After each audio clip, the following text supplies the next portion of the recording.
My name is Davis Wardwell. I'm 18 My name years is old. Lisa My name is Hannon. Noah Blunt. I'm the student pastor here Trio at Northside. Glenn. I'm actually Charlie's cousin. David Thomas, here with Charlie. Austin Gregory. Thank you for having My me. name is Donovan My name is Jones. Micah Aver. I'm a student at Lounge High All School. right. Well, Mr. Charlie, you're going to lead us out here tonight on your Young Minds podcast.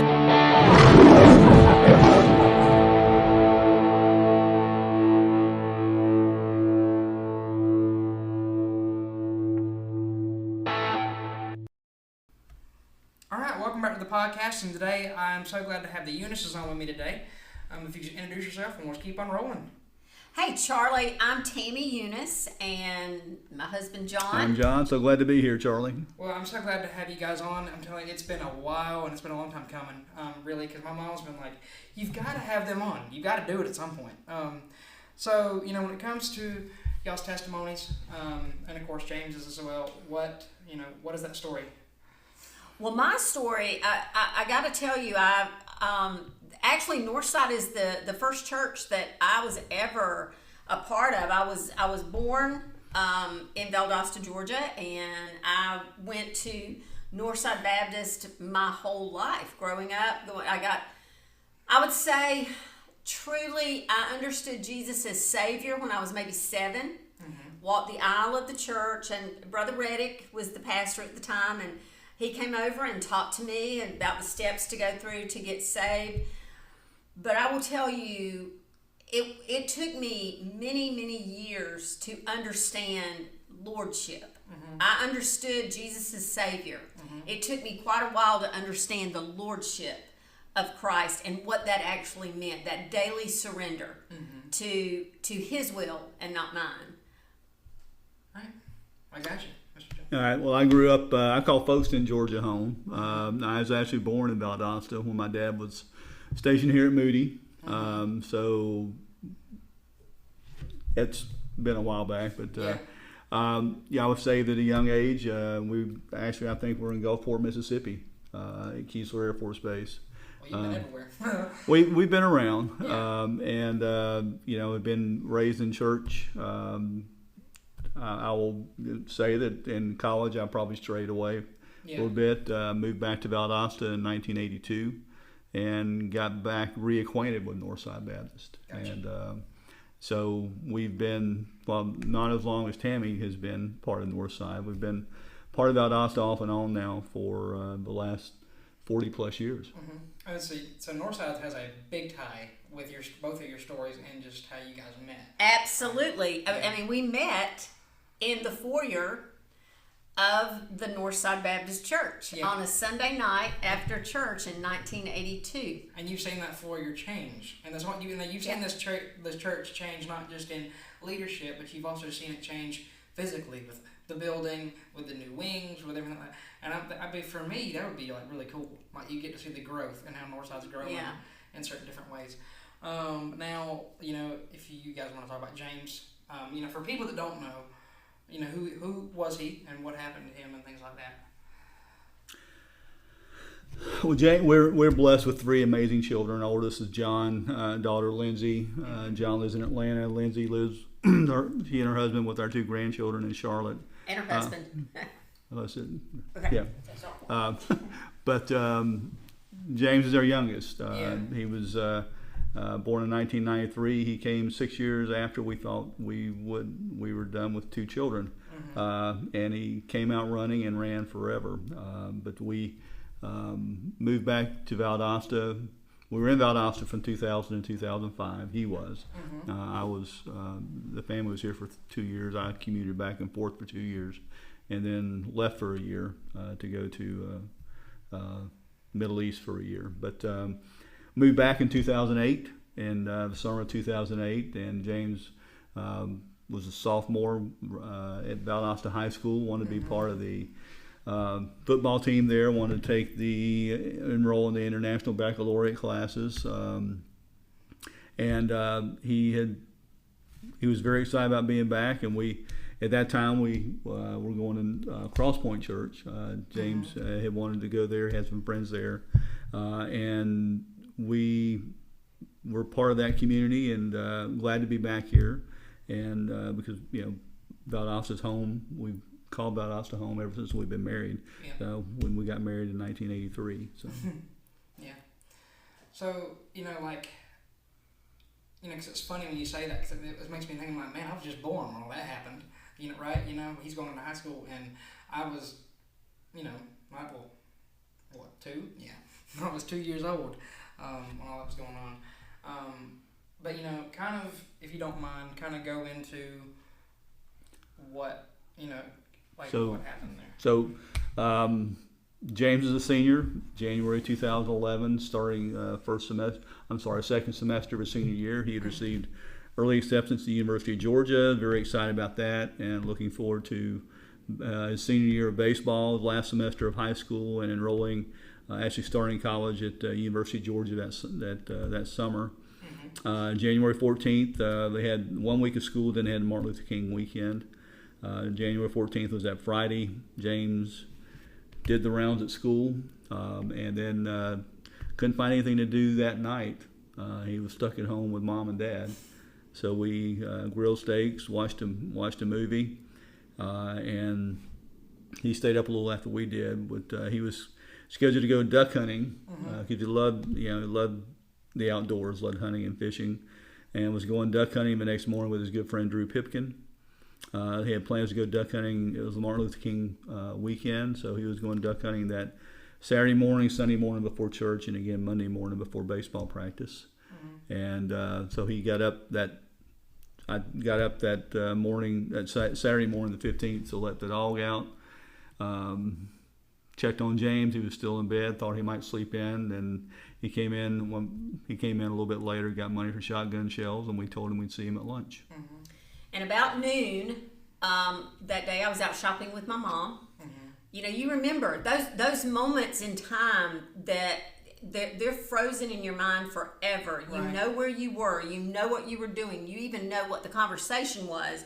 I had just pulled into what was then Atlanta Bread Company to eat lunch with my mom. I'd been shopping with her that morning, and I noticed when I looked at my phone, I got a phone call, and it was from Kim Newbern, and that was unusual, but not really, because James was with her son.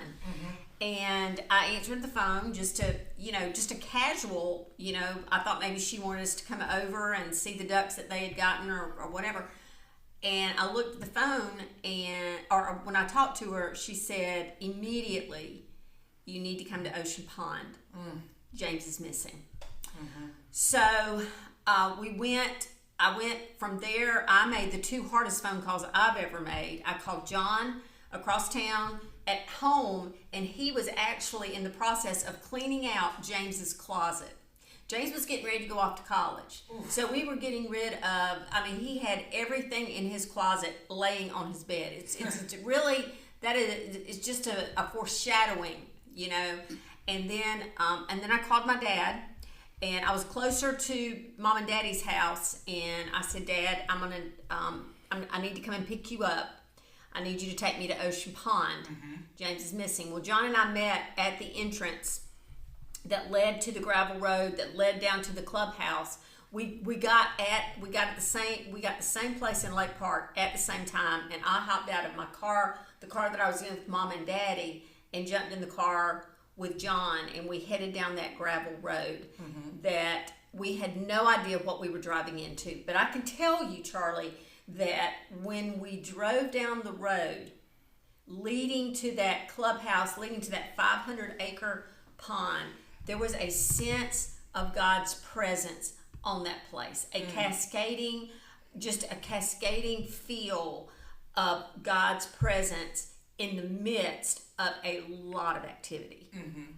So we pulled up, and we honestly thought that James was missing. Just he was going to be on the shore, was going to walk up to us, say, hey, you guys are overreacting again. Because when we got to the entrance, it was the deputy sheriff there. And he led us through, and we got down there, and there was more law enforcement, the game warden, Kim, Drew's mom, Tom Newbern, her husband, and another family who had actually alerted people, and then our down the street neighbor, Dean Blevins. And we live in town. We live 25 minutes And from Ocean Pond. What's crazy to me is I live I could probably walk to Ocean Pond. Where I live at, it's like, so just to hear that now, because I'd forgotten, because I was really little, of course, when all that went down. But I remember hearing something about it. How could you not, right? It was spreading, but continue. Right. Yeah. Well, we walked up, and like I said, we had law enforcement there. Dean came up to us, and he looked at us because Drew was there. They had pulled Drew out of the water. He was in the duck blind.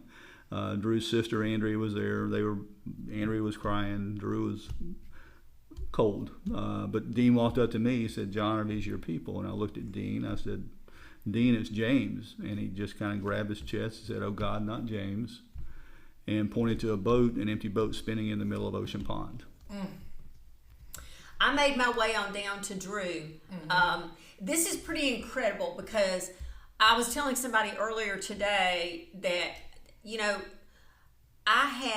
it had been easy for 51 years of my life to say that Jesus was enough. I had led a pretty charmed life. I mean, a life that I didn't fear. I didn't fear anything. I didn't fear going home. I didn't have any fear. God had been really good to me. January 15th, 2011, when the bottom dropped out for us, the question was then, is Jesus enough now? Is Jesus enough? He's enough in the good times. Right. Is he enough when the bottom falls out? That's when you know if you have truly got a faith that's going to sustain you through something. So I was able to make my way down to Drew while John was talking to Dean. God protected me. John saw that boat spinning. I did not. That's how good God was to me. I didn't see that boat spinning. I was focused on getting to Drew because I knew only 2 people were out there, and one of them was missing. And when Drew got out of the car, he was cold, he was wet, he was gray, he was crying. He was devastated. He had been in that water for 2 hours watching a spinning boat, not knowing how in the world he was going to be able to get a hold of anybody because James had his cell phone. James had his own cell phone and he had Drew's cell phone on him in the boat. So Drew had no way of communicating.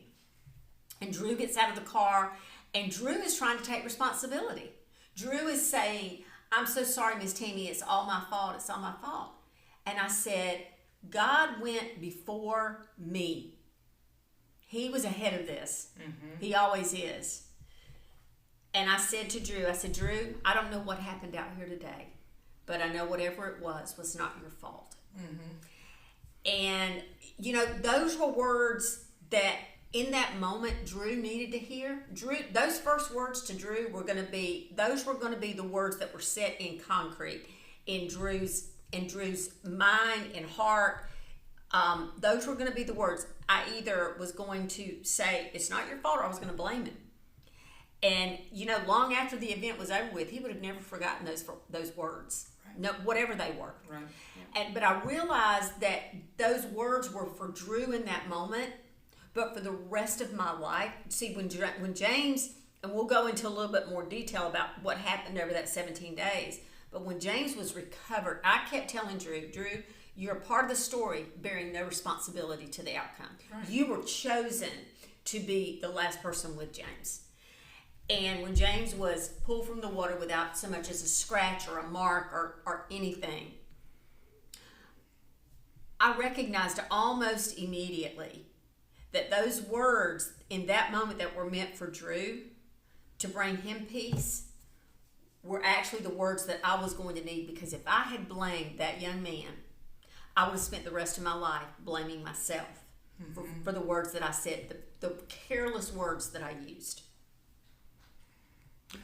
So that was day one of what turned out to be a 17-day search. And it's interesting, we just recounted part of this story to the Valdosta High football team this morning. Yeah. And it's, those, you think of so much as you go through that, but as we were there and Tammy talked earlier, I think, was talking about community and the sense of community.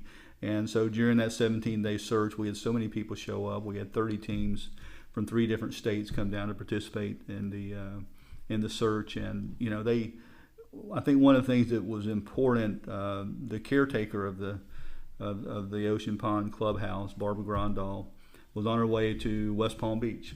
She was on her vacation, and Tom Newbern gave her a call back, said, "This is what's happening, can you come back?" So she canceled plans, came back, and that clubhouse became our home for the next 17 days. And I don't know, I think it was Barbara's idea that as the search teams came in,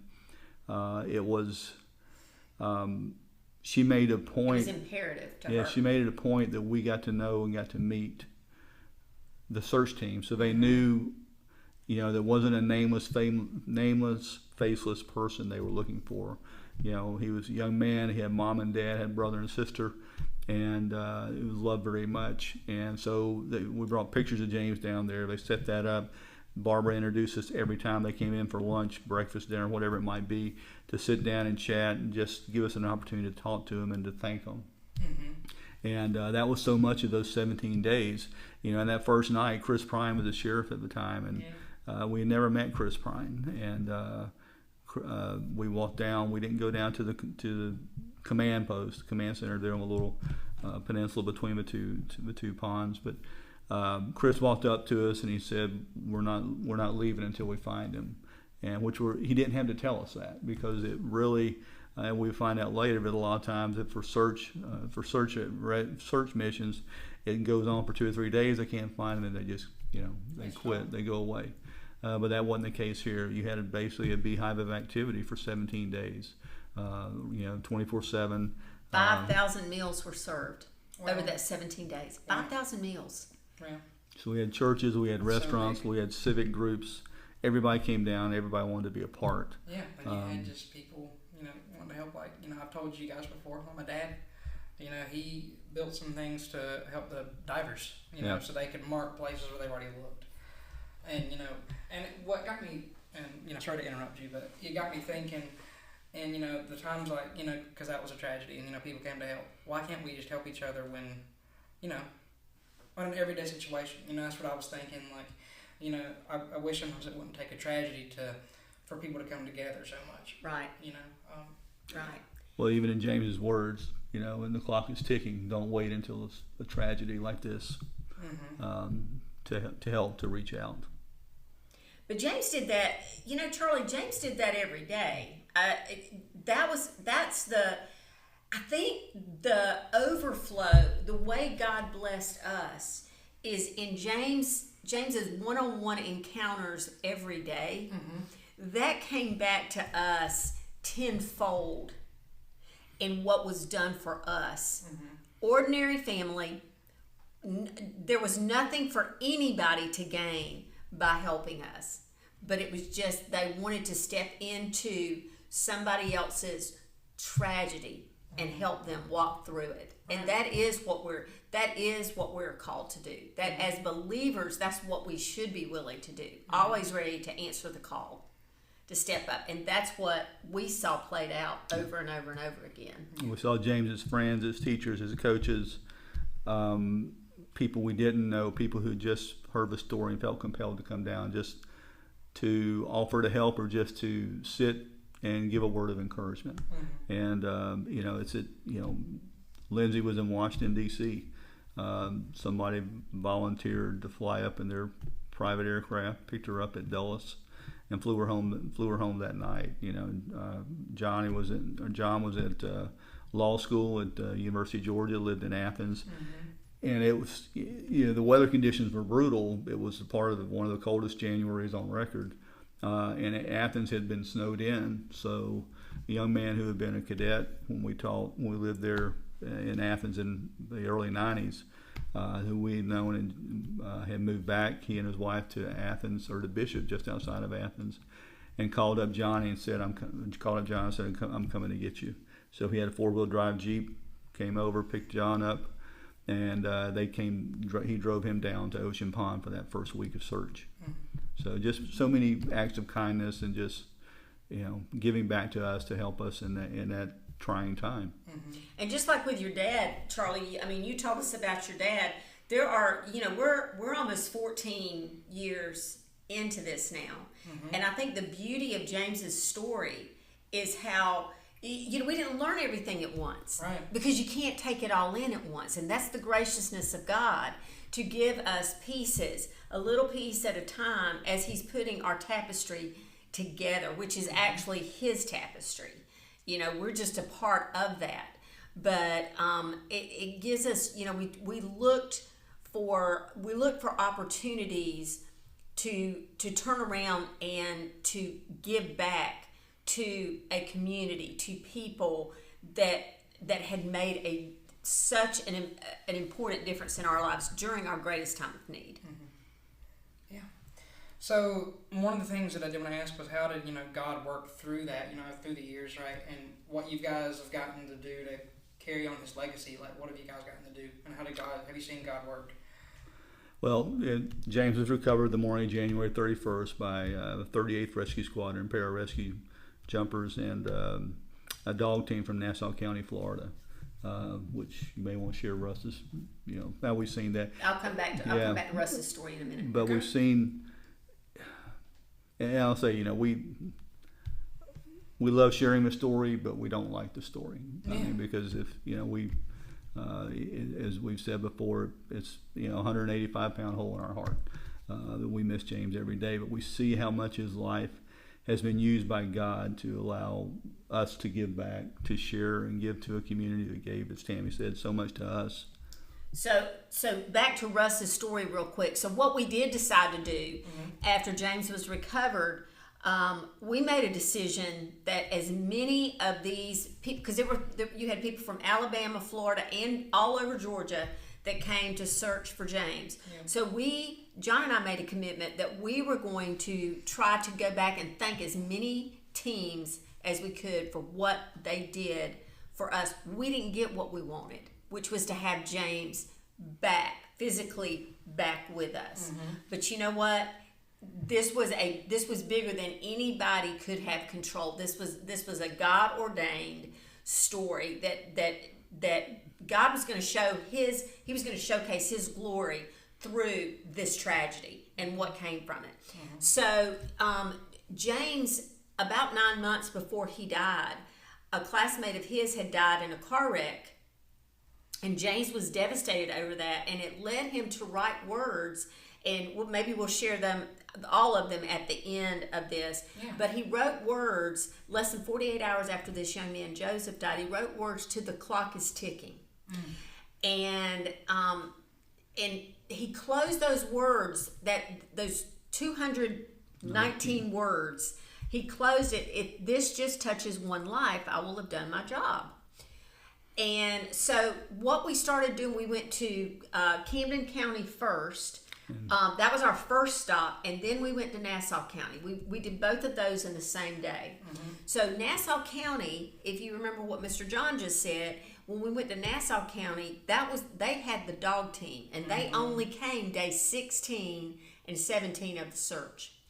They came and went back home, and then came back on day 17, and it was their dog team that hit on the spot in the water where the PJs from Moody dove in and recovered James.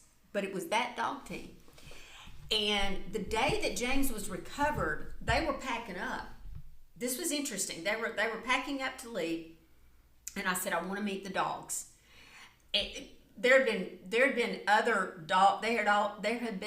cadaver dogs out there, but those were the only dogs we ever connected with. And we got a chance to talk to the two men that were the handlers for those dogs. And so when we went down, we asked them to have the dogs there. There's a lot more to the story. I'll cut through the chase and give you this part though. So while we were there, Russ, who was one of the handlers, he was actually the handler for the dog that found James. He said, I would like to talk to y'all privately. And so he carried us out to his squad car, and the first thing he did was he pulled out a laminated copy of The Clock is Ticking, which is what James had written. That was that part about if this just touches one life. He said, every trainee that I have, because he was in law enforcement, every person that I'm training, before we ever leave in the car, they have to read this. Because I want them to know this is why we serve. This is why we protect. This is our purpose.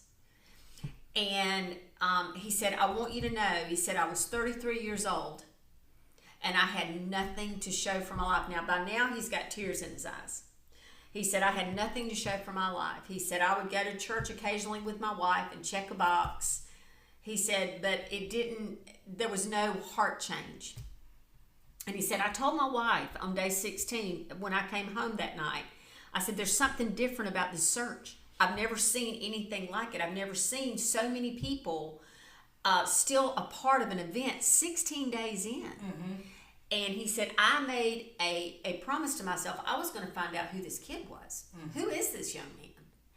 And he said, and so after we found James on day 17, we came back home. He said, I Googled James's name and I read everything I could about him.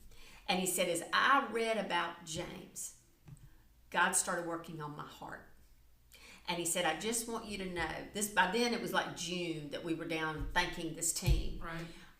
He said, I just want you to know, Easter Sunday, this was of 2011, he said, I walked the aisle of that church and I surrendered my life to Jesus Christ. And he said, that part in the clock is ticking that said, if this just touches one life, I will have done my job. He said, I am that life forever changed. That's so good. By the example of your son. Good. That is so good. And we've seen so many things play out through that. You know, as I said, when James was recovered, we thought his story was over, thought our story was over. But so much has happened in that time frame. The whole events with Mark Rick, the whole stories that went on ESPN, just the opportunities for us to share and to give back. Mm-hmm. You may want to tell Charlie about Coach Rick because he may not know that part of the story. Well, in James's service, which James wanted to walk on at Georgia. He was accepted to play football. Yeah, and you know, my mom really likes him for his looks. Yeah.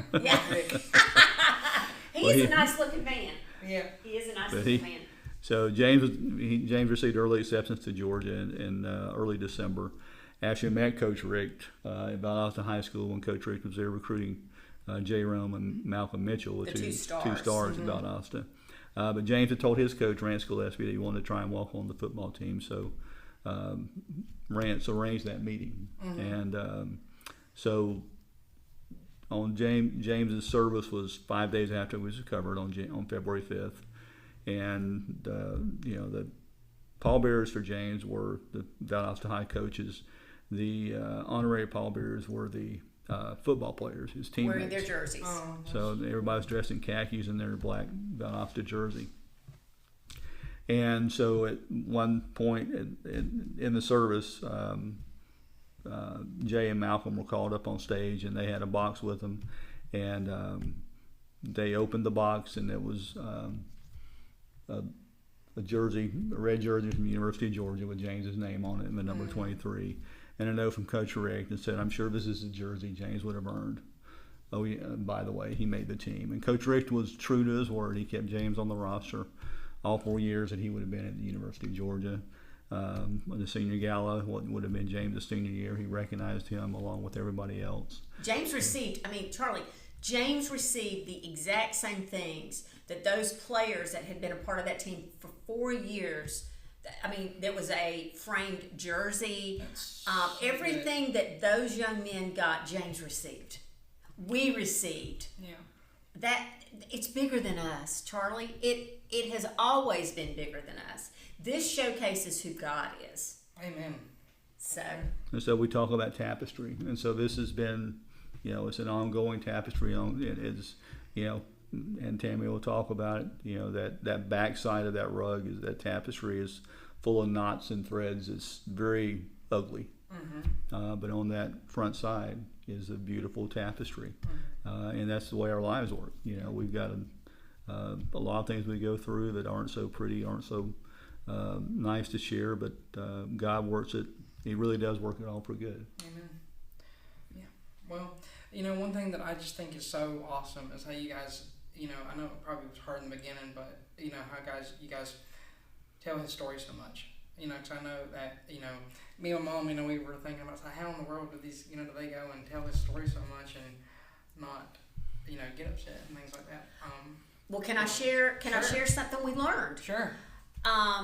So on day 5 of the search, it's interesting how you remember clearly certain things that happened on certain days of that search.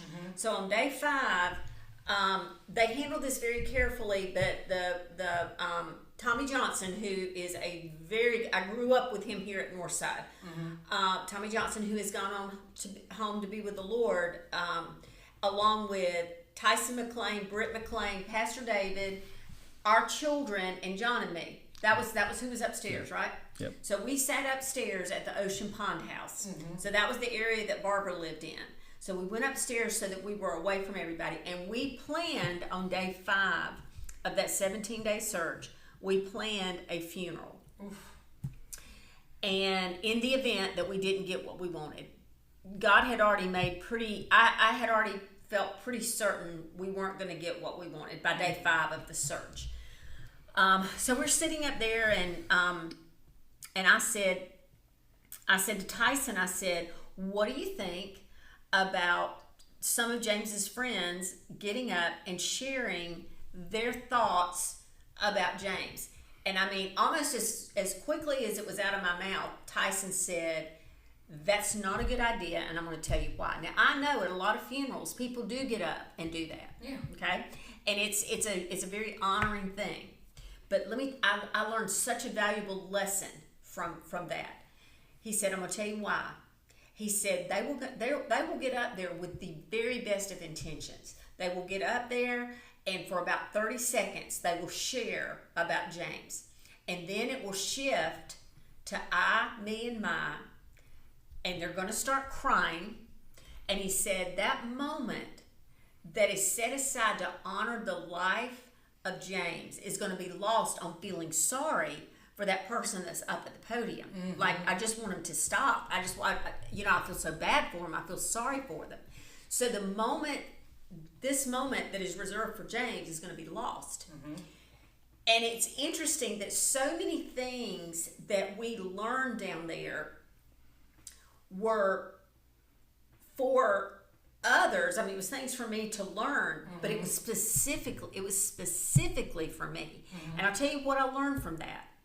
I can stand up in front of a group of people and share James's story, but if I start crying, I'm going to lose the essence and the value of the story. I'm not saying that it is wrong to cry. I'm not saying that it's wrong to be emotional. Right. I'm saying I want you to hear what I have to say. What I have to say is more important than you feeling sorry for me.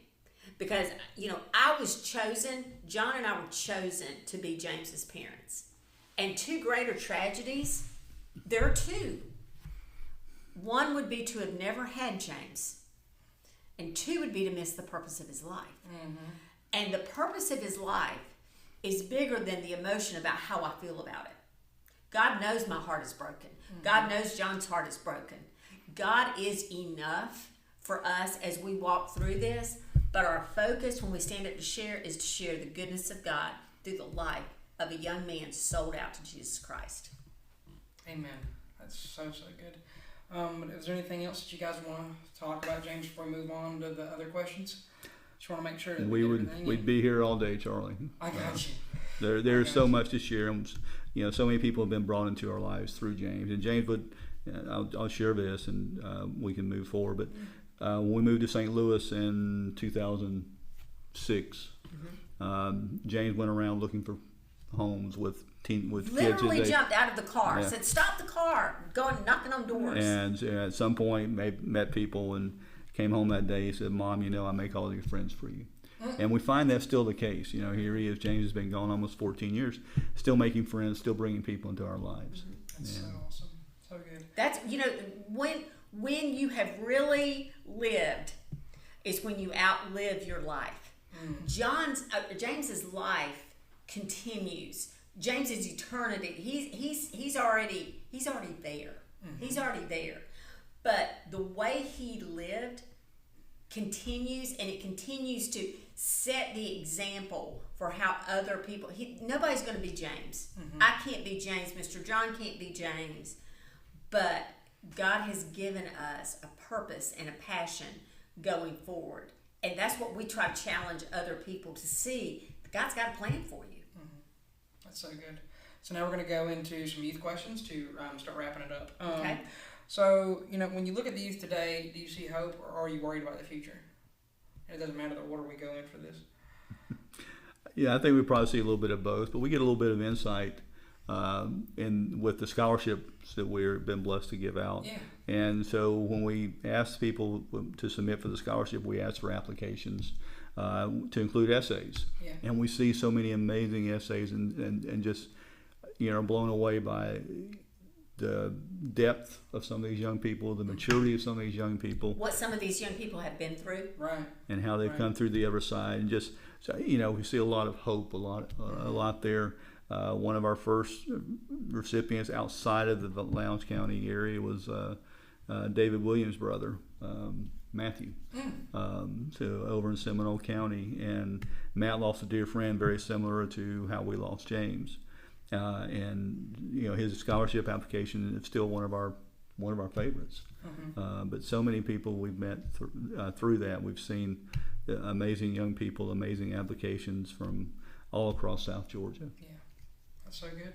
And stories. I mean, just amazing stories of either how James's life gave them the charge and the challenge that they needed, or how much some of these kids remind us of James because of the way they live their lives, the way that they treat people. Yeah. The biggest thing that I watch are the interactions with young people and other young people, and it's amazing. I think that maybe if we weren't doing this, maybe if we weren't doing scholarships and we were actually able to see these kids, maybe we would have a little less hope. But I'm telling you, there's some great young people. Oh, yeah. There's some young people that are truly game changers. Yeah, we had a young lady who took all of her dance outfits down to Boys and Girls Club and taught dance lessons for the young people there. So had a young man who played on a soccer team at Valdosta High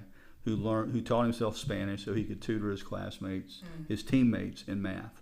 And you got Carter May Ellington. Yeah, she was the last person, right, that got. Am I right about that? She got a She scholarship. got a scholarship this past year. Right, but she Carter, was the, but Carter May, what she does every year on her birthday is she does this fundraising where not really fundraising, but she has gifts brought in that she dedicates to Options Now, diapers and things like that. I mean, that's incredible. That is just in lieu of her own birthday presents. That's what she does. And I tell you, because I remember some of and we'll discuss probably after we are done here, but I remember some of the people that got the scholarship, because I knew many of them, and I was like, I was thinking, they were so deserving, each and every one of them that I knew they got up.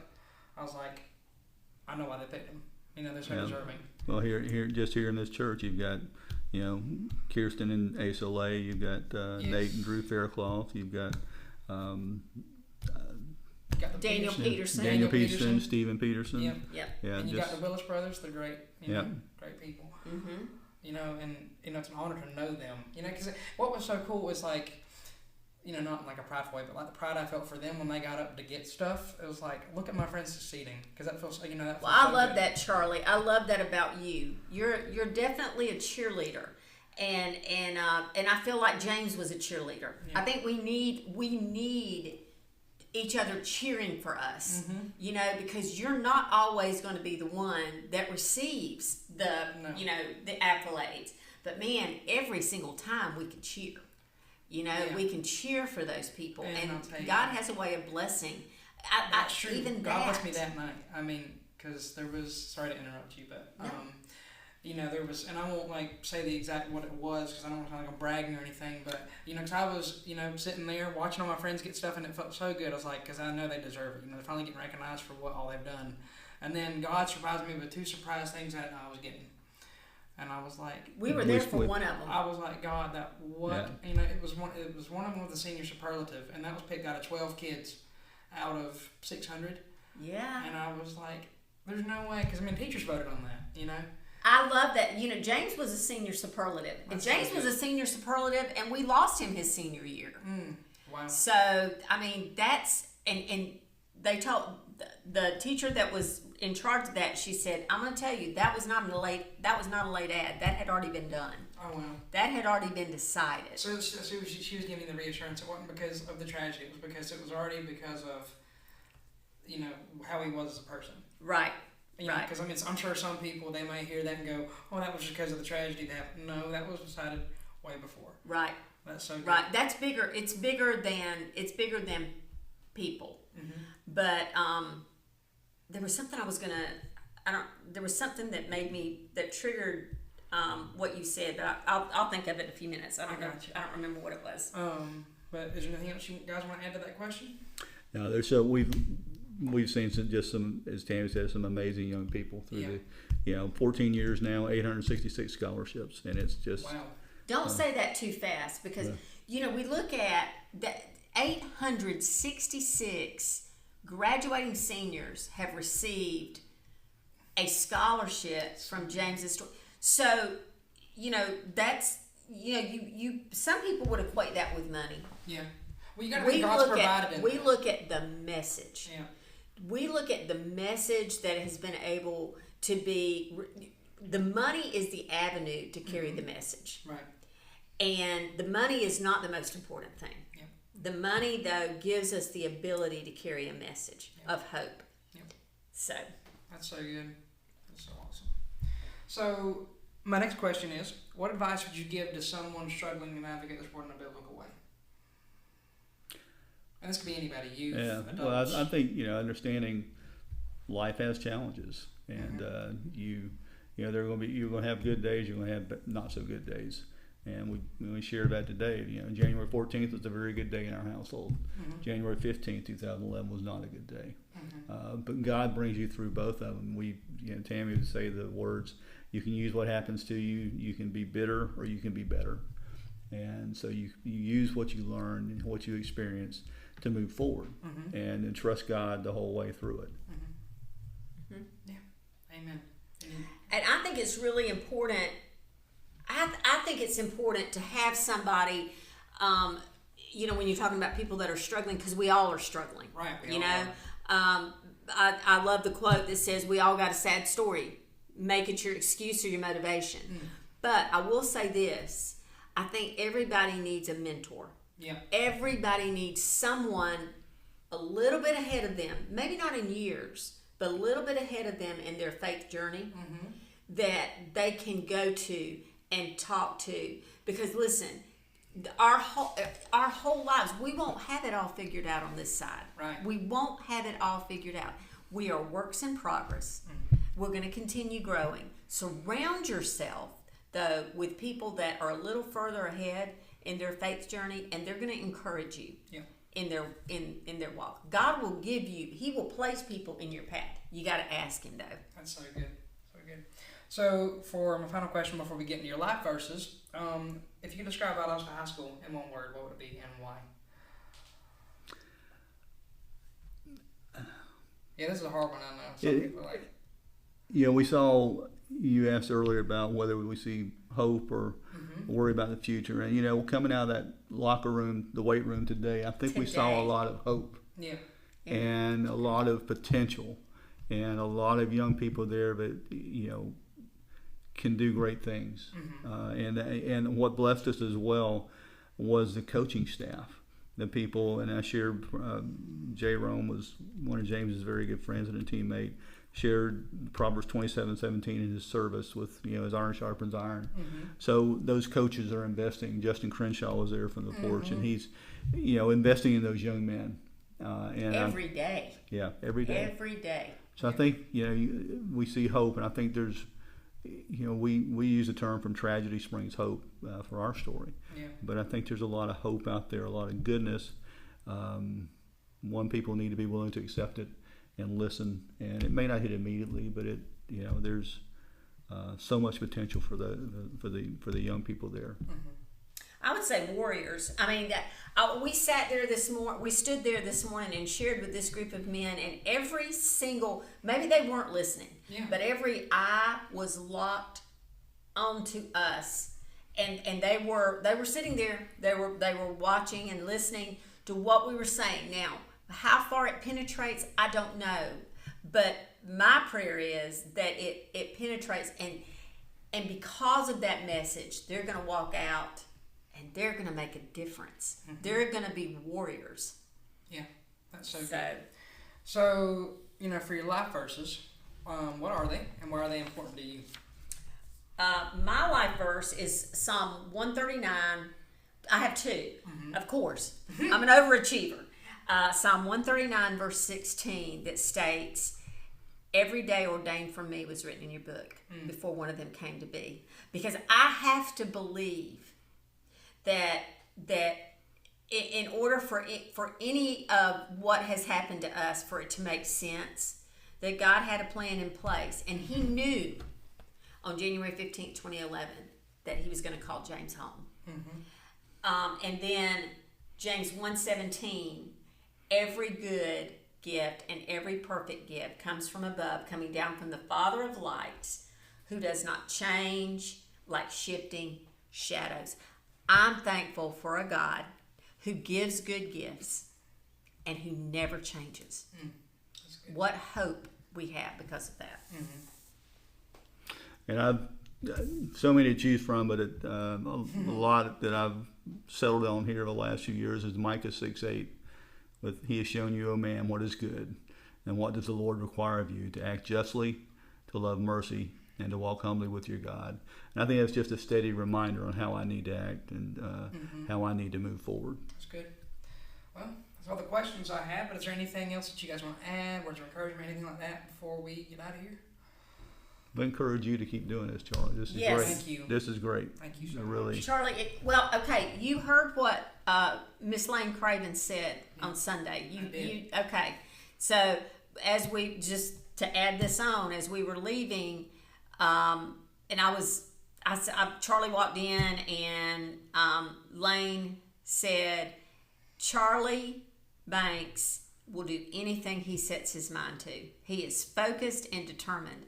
And I love that you're doing this. I love that you're giving people opportunities to share their stories. That's what we need. We need to know a little bit about each other's stories. Right. And this is a great platform to use, and you're doing a great job. Thank you so much. I mean, I figured, hey, we're going to be up in heaven one day all together. We might as well know each other, right? That's right. But again, thank you so much for coming on, and I can't wait to see what God does with it. Thanks so much, Charlie. Of course. With another episode of the Young Minds Podcast coming to a close, I just want to remind you that you are never alone and faith is action. So let's get out there.